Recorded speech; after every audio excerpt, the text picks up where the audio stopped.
Alo, alo.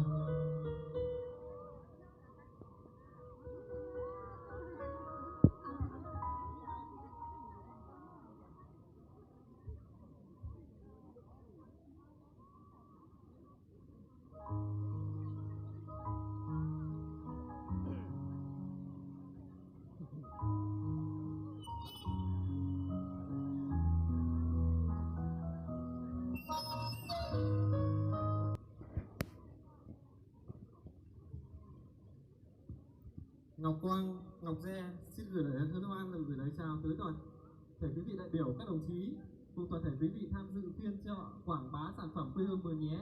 Chúc phiên chợ thành công rực rỡ.